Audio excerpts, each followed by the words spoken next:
അറിയുമോ? ലോകമറിയപ്പെട്ട മഹാനായ പണ്ഡിതൻ സയ്യിദ് അബുൽ ഹസൻ അലി നദ്വി സാഹിബ് റഹിമഹുല്ലാഹ് മഹദിയായ ഫാത്തിമത്തു സഹ്റ ബത്തൂൽ റളിയല്ലാഹു അൻഹയുടെ കുടുംബ പരമ്പരയിൽപ്പെട്ട ഇന്ത്യ രാജ്യത്തെ ഉത്തർപ്രദേശ് സംസ്ഥാനത്ത് റായ്ബറേലി എന്ന കുഗ്രാമത്തിൽ ഒരു വാടക വീട്ടിലും മെഴുകുതിരി വെട്ടത്തിലിരുന്നുകൊണ്ട് ലോകം മുഴുവനും കീഴടക്കുന്ന കിതാബുകൾ രചിച്ചതായ മഹാനായ സയ്യിദ് അബുൽ ഹസൻ അലി നദ്വി റഹ്മത്തുള്ളാഹി തആല അലൈഹി ലോകം സ്നേഹാദരവുകളോട് മഹാനവറുകളെ വിളിച്ചില്ലേ അലിമിയാൻ.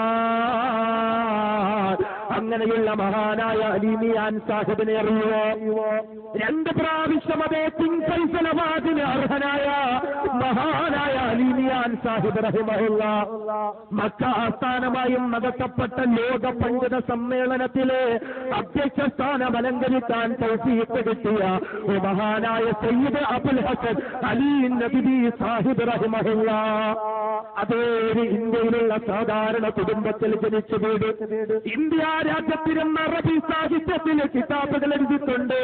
അറബികളായി ജനിച്ചു വീണ അറബി സാഹിത്യ സമ്രാട്ടുകളെ പോലും അമ്പരപ്പെടുത്തിയ മഹാനായ അലിമിയാൻ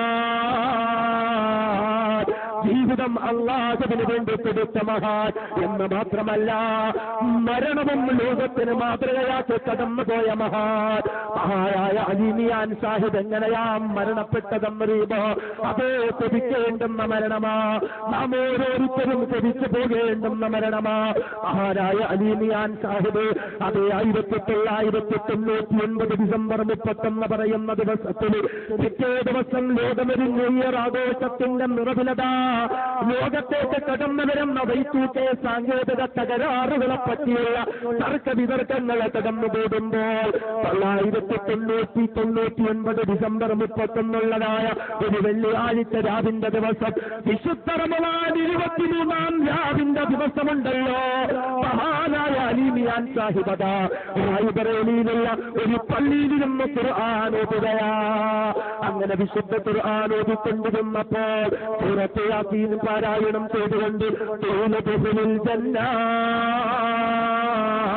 സ്വർഗ്ഗത്തിലേക്ക് പ്രവേശിച്ചുകൊള്ളുക എന്ന ആയത്തെ പാരായണം ചെയ്ത് വിശുദ്ധ ഖുർആനിലേക്ക് മുഖമയർത്തിക്കൊണ്ടുകൊണ്ട് വിശുദ്ധ തൗഹീദ് ഉച്ചരിച്ചുകൊണ്ട് അല്ലാഹുവിലേക്ക് യാത്രയായ മഹാനായ അലിമിയാൻ അത്രത്തോളം മരണം പോലും ലോകത്തിന് അതേ മാതൃകയാക്കി കടന്നുപോയ മഹാനായ അലിമിയാൻ ബഹുമാനപ്പെട്ട ദക്ഷിണ കേരളത്തിൽ അയ്യത്തിലുള്ളവര് 25-ാം മാസത്തിൽ കൊല്ലം ജില്ലയിലേക്ക് കടന്നു വന്ന അലിമിയാൻ അതേ ജാമിഅ മന്നാനിയ ഇസ്ലാമിക് യൂണിവേഴ്സിറ്റിക്ക് തറക്കല്ലിട്ട മഹാനായ അലിമിയാൻ 1980-കളിൽ ഇന്ത്യ രാജ്യത്തെ മുസ്ലിമീങ്ങളെ പിടിച്ചു വിളിച്ചിട്ടുണ്ട്.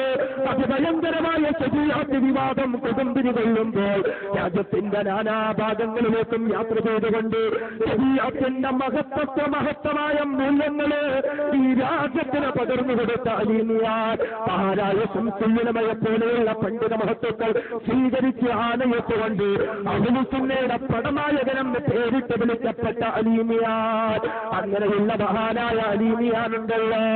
1950-കളിൽ മഹാനായ അലിമിയാൻ മക്കയിലേക്ക് പോവുകയാ ഹജ്ജ് നിർവഹിക്കാൻ. അങ്ങനെ അദ്ദേഹം കടന്നു ചെല്ലുമ്പോൾ അതേ എന്റെ സഹോദരങ്ങളെ മക്ക മസ്ജിദുൽ ഹറാമിൽ ജുമുഅ നടന്നുകൊണ്ടിരിക്കുകയാ. അങ്ങനെ ജുമുഅ നടന്നുകൊണ്ടിരിക്കുമ്പോൾ മസ്ജിദുൽ ഹറാമിലെ ഖതീബുണ്ടല്ലോ, അദ്ദേഹത്തിന്റെ ഖുത്ബയുടെ ഇടയിൽ അലിമിയാൻ സാഹിബിന്റെ കിതാബിന്റെ വരികൾ പാരായണം ചെയ്യുകയാ. പെട്ടെന്ന് അലിമിയാൻ കണ്ണീരൊഴുക്കുകയാ. ഈ പാപിയുടെ വാചകങ്ങളും ഞാൻ എഴുതിയ കിതാബിന്റെ വാക്കുകളും പടച്ചവരെ നിന്റെ മസ്ജിദുൽ ഹറാമിൽ പാരായണം ചെയ്യുന്നോ അല്ലാ എന്ന് കണ്ണീരൊഴുക്കിക്കൊണ്ട് ചോദിച്ച അലിമിയാൻ സാഹിബ് തങ്ങളുടെ നാട്ടിലേക്ക് വന്നിട്ടുണ്ട് എന്ന് സൗദിയിലെ രാജാക്കന്മാരും പണ്ഡിതന്മാരും അറിയുകയാ. എങ്ങനെയെങ്കിലും അദ്ദേഹത്തെ സ്വീകരിക്കണമല്ലോ, ബഹുമാനിക്കണമല്ലോ എന്ന തീരുമാനമെടുക്കുകയാ. പെട്ടെന്ന് അവരെല്ലാം ഒന്നിച്ചുകൂടി മശൂറ ചെയ്യുകയാ. ലോകമറിയപ്പെട്ട മഹാനായ പണ്ഡിതൻ തങ്ങളുടെ നാട്ടിലേക്ക് വന്നിട്ടുണ്ടെങ്കിൽ എങ്ങനെയാ അദ്ദേഹത്തെ ഒന്ന് സ്വീകരിക്കുന്നത്, എങ്ങനെയാ അദ്ദേഹത്തെ ഒന്ന് ആദരിക്കുന്നത്? അവസാനം തീരുമാനമെടുത്തതെന്താ? മഹാനായ അലിമിയാനെ വിളിച്ചിട്ട് ബഹുമാനത്തിന്റെ തൗബയുടെ താക്കോല് കൊടുക്കുകയാ. തൗബയുടെ താക്കോല് കൊടുത്തിട്ട് അലീമിയാനോട് പറഞ്ഞു, അലീമിയാൻ 2 ദിവസം തൗബയുടെ താക്കോല് താങ്കളുടെ കയ്യിൽ തരികയാ. 2 ദിവസം തൗബയുടെ താക്കോല് പരിപൂർണമായും താങ്കളുടെ കയ്യിലാ. ഈ 2 ദിവസം എപ്പോ വേണമെങ്കിലും താങ്കൾക്ക് തൗബയ്ക്കുള്ളിൽ കയറാം. എന്ന് മാത്രമല്ല, താങ്കൾക്ക് ഇഷ്ടമുള്ളവരെയൊക്കെ താങ്കൾക്ക് തൗബയ്ക്കുള്ളിൽ വിളിച്ചു കേട്ടാം. എന്റെ സഹോദരങ്ങളെ, ഇന്ത്യയിലെ ഏത് പണ്ഡിതനായി ഇങ്ങനൊരു മഹത്വം ലഭിച്ചത്? ഒരാൾക്കും ഇങ്ങനൊരു സ്ഥാനം ലഭിച്ചിട്ടില്ല, ഒരാൾക്കും ഇങ്ങനൊരു മഹത്വം ലഭിച്ചിട്ടില്ല. ആരായ അലീമിയാൻ വഫാത്തായ ദിവസമുണ്ടല്ലോ, ഡൽഹിയിലെ ഇന്ദിരാഗാന്ധി ഇന്റർനാഷണൽ എയർപോർട്ടിൽ അറേബ്യൻ നാടുകളിൽ നിന്നും സ്പെഷ്യൽ ചാർട്ടറുകളുടെ വിമാനങ്ങൾ പറന്നിറങ്ങുകയാ. അറിയപ്പെട്ട പണ്ഡിതന്മാര് വരികയാ. എന്തിനാ? ലോകമറിയപ്പെട്ട അലീമിയാന്റെ ജനാസയെന്ന് കാണാ.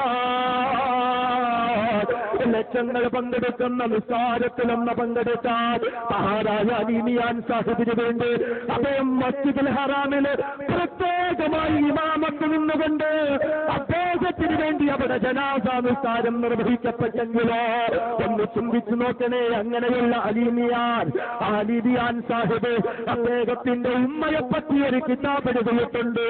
എന്റെ പ്രിയപ്പെട്ട ഉമ്മ എന്നൊരു കിതാബ് എഴുതിയിട്ടുണ്ട്. അതേ എന്റെ സഹോദരിമാരാ, കിതാബൊന്ന് വായിച്ചത്. അതിന്റെ മലയാള പരിഭാഷ എന്നും മൂത്തേന് സയ്യിദ് ഹസനി അക്കാദമിയിൽ കിട്ടുന്നതാ. എന്റെ ഉമ്മമാരതൊന്ന് വായിച്ചു നോക്കൂ. ഒരു ഉമ്മയും മകനും തമ്മിലുള്ള ബന്ധമൊന്നറിയത്. ആരായ അലീമിയാൻ 7ാമത്തെ വയസ്സിൽ ഹാഫിളായല്ലോ.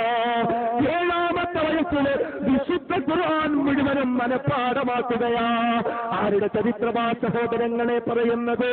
നൂറ്റാണ്ടുകൾക്ക് മുമ്പ് ജീവിച്ചിരുന്ന ഇമാം ബുഖാരിയുടെ ചരിത്രമല്ല, മഹാനായ ഇമാമുന മുഹമ്മദ് ഇബ്നു ഇദ്രീസ് ശഫീഈ റഹിമഹുള്ളയുടെ ചരിത്രമല്ല. കേവലം 15 വർഷം മുമ്പ് ഇന്ത്യ രാജ്യത്ത് ജീവിച്ചിരുന്ന മഹാൻ, പലപ്പോഴും കേരളത്തിലെ കടന്നു വന്ന മഹാൻ, മഹാനായ സയ്യിദ് അബുൽ ഹസൻ അലി നദ്വി സാഹിബ് 7ാമത്തെ വയസ്സിൽ ഹാഫിളായെങ്കിൽ ഒരു അറബി കോളേജിൽ പോയിട്ടല്ല, ഒരു ഉസ്താദിന്റെ അടുത്ത് പോയി പഠിച്ചിട്ടല്ല, പിന്നെയോ സ്വന്തം ഉമ്മയുടെ മുന്നിലിരുന്ന ഹാഫിളായത്. ഉമ്മമാരെ ചിന്തിച്ചു നോക്കട്. സന്ധ്യാസമയത്ത് പ്രിയപ്പെട്ട മക്കളെ ഒപ്പമെടുത്തിട്ട് സീരിയൽ കാണിച്ചു കൊടുക്കുന്ന ഉമ്മ, റിയാലിറ്റി ഷോകൾ കാണിച്ചു കൊടുക്കുന്ന ഉമ്മ, പ്രിയപ്പെട്ട മക്കളുടെ മാതിന് വഴങ്ങാത്ത സംഭാഷണങ്ങൾ പഠിപ്പിച്ച് കുട്ടിപ്പട്ടാളത്തിന് ചേക്കേറാൻ കൊതിക്കുന്ന ഉമ്മമാര്, അലീമിയാൻ സാഹിബെന്ന പൊന്നുമോ തന്റെ ഉമ്മയുടെ വീട്ടിൽ നിന്ന് ഹാഫിളാവുകയാ. എന്ന് മാത്രമല്ല, അലീമിയാൻ സാഹിബ് പറയുകയാ, ഒരു ദിവസം ഞാൻ മദ്രസയിൽ നിന്ന് വീട്ടിലേക്ക് മടങ്ങി വരുമ്പോൾ കണ്ണീരൊഴുക്കി വിരുമ്പ് കരഞ്ഞുകൊണ്ടാ വരുന്നത്.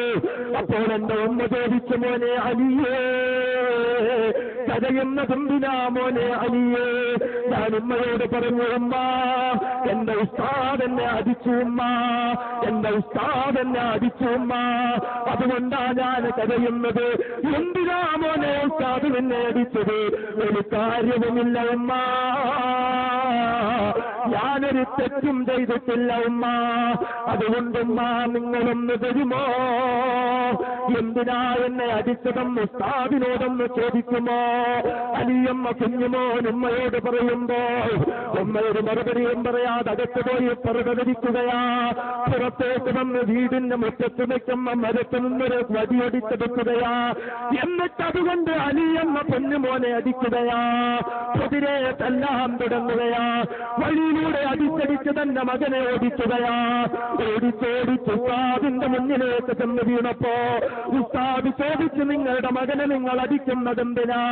ആ സമയത്താ ഉമ്മ പറഞ്ഞു, ഉസ്താദേ, ഇവൻ വീട്ടിലേക്ക് വന്ന് നിങ്ങളെപ്പറ്റി പരാതി പറഞ്ഞു, നിങ്ങളൊരു കാര്യവുമില്ലാതെ അവൻ അടിച്ചു എന്ന് പരാതി പറഞ്ഞു ഉസ്താദേ, അതുകൊണ്ട് ഉസ്താദേ എന്റെ പൊന്നുമോന് നിങ്ങൾ മാപ്പ് കൊടുക്കുമോ എന്ന് പറഞ്ഞുകൊണ്ട് അലീമിയാനോട് ഉമ്മ പറയുകയാ.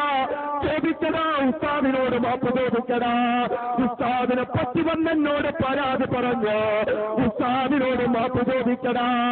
തന്റെ മകനെ കൊണ്ട് ഉസ്താദിനോട് മാപ്പ് ചോദിക്കുന്ന ഉമ്മ, ആ ഉമ്മ സമയത്ത് ഉസ്താദിനോട് ചോദിച്ചില്ല, ഉസ്താദേ നിങ്ങളെപ്പറ്റി പരാതി പറഞ്ഞ എന്റെ പൊന്നുമോന് നിങ്ങളുടെ പൊരുത്തമില്ല എങ്കിൽ അവന്റെ ഭാവി എന്തായി പോകും ഉസ്താദേ, അവന്റെ ജീവിതം എന്തായി പോകും ഉസ്താദേ?